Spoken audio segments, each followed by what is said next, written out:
Hey everybody, we got our pizza dough, our regular pizza dough stretched out, and today we're going to make a very unique pizza. We're making a Mexican pizza. So to start off, I got my refried beans, and I'm going to put this down as instead of my tomato sauce, your typical pizza. This was a pizza, I don't know, that I learned about from my dad. He might have invented it, but definitely something different, almost kind of like I don't know, I kind of liken it to almost like a Navajo taco if you've ever had one of those. But all you gotta do, spread your refried beans around, perfectly fine. You can get these out of a can, or if you're so inclined, you can make them yourself. But try to spread them around all nice and evenly. Give yourself a good layer on the bottom. Yep, and we're basically looking at something like that. That will do. Beautiful. Alright, next topping. I have some taco beef here. I'm gonna go ahead, just kind of move this around on our Mexican pizza. Oh yeah.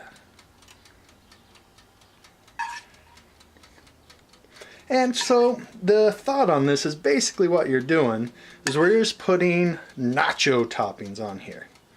So whatever your favorite nacho toppings are, you can pretty much just go ahead and use those and put those on the pizza. Alright, that's nice and spread out. Got a good protein on our pizza. Excellent. Next up, we get our veggies. Today we have the tomato, black olive, green chili, and onion. Go ahead and just get those nice toppings on our pizza.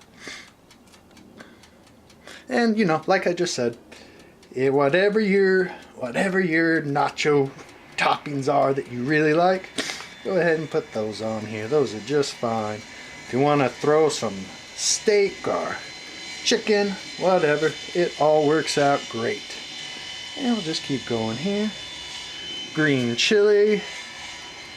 And with your green chilies, you know, it depends what kind of chili you want. If you want it to be a little bit spicier, you're going to go with like a serrano or a jalapeno pepper. If you want it to not be as spicy, go ahead and go with like a poblano or like an Anaheim pepper. Those are typically a little less on the spicy side. Our tomatoes, I like to go pretty heavy on the tomato. Mostly just for the fact that you're used to a pizza with tomato sauce on it. So for whatever reason, whenever you eat it, you like that tomato flavor on there. At least the typical palate really will miss those tomatoes a little bit. Because, you know, some trick of your mind, you're like, oh, I'm eating pizza. Oh, where's the tomatoes, you know? Looks like I can put all of these on here. Which is just great. And we have a wonderful neighbor. If we can't hear that too bad, I guess chopping some steel over at his house. Which is awesome. Right when I'm filming. Love you, guy. And lastly, some black olives. I don't know if you're a big black olive fan, but I am. And I love them on my nachos. And likewise, I like them on my Mexican pizza. Let's go ahead. Looks like I'm using all of them. Get it? All of them? Oh, that was bad. Okay. Get everything nice, spread out. And then our last step before I throw it in the oven here, we need to cover this in some good old cheese. Get those milk fats on there. Trap all these beautiful toppings in. So, I don't know, if you see at the store, been seeing a lot of this Mexican style cheese, and it seems very applicable for Mexican pizza. Gosh, it's even started raining. I love the background noise today. Sorry about that, guys. I can't control the weather or what my neighbors are doing.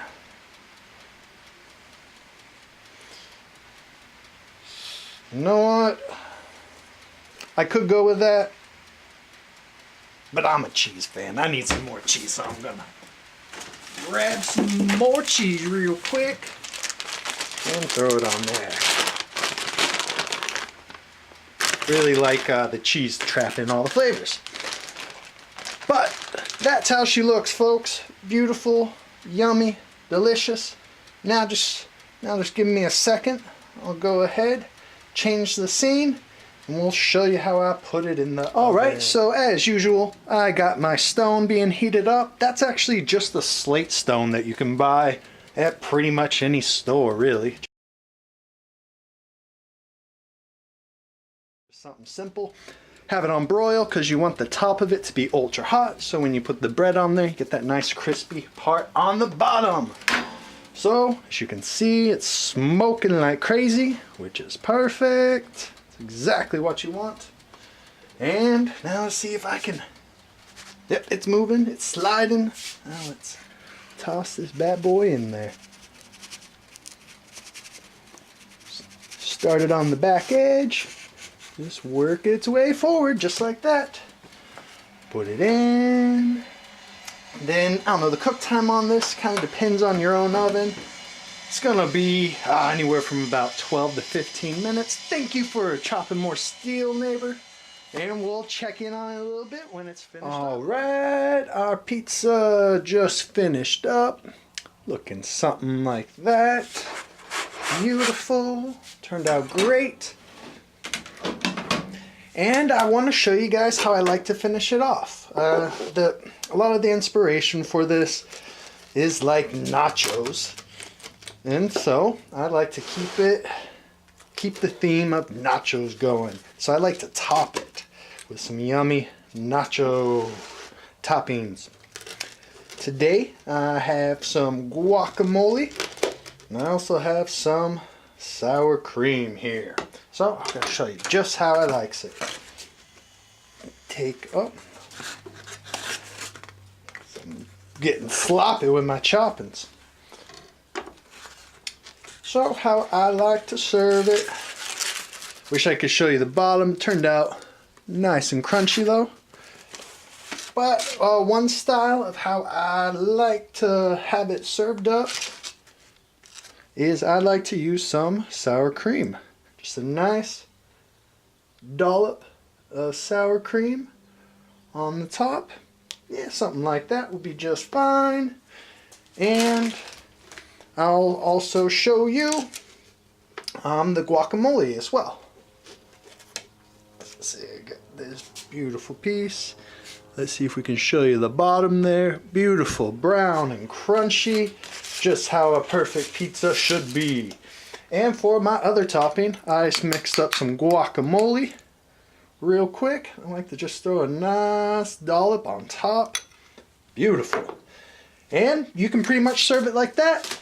But I also like to put, I don't know, a little bit of salad on it as well, too. Kind of, I don't know, this makes it a little more like a kind of the fry bread style. But I like that extra crunch, you know, a little bit healthier, I guess. What? That's how she goes, folks. That's how I serve it. All right, I'll take some pictures of it and enjoy.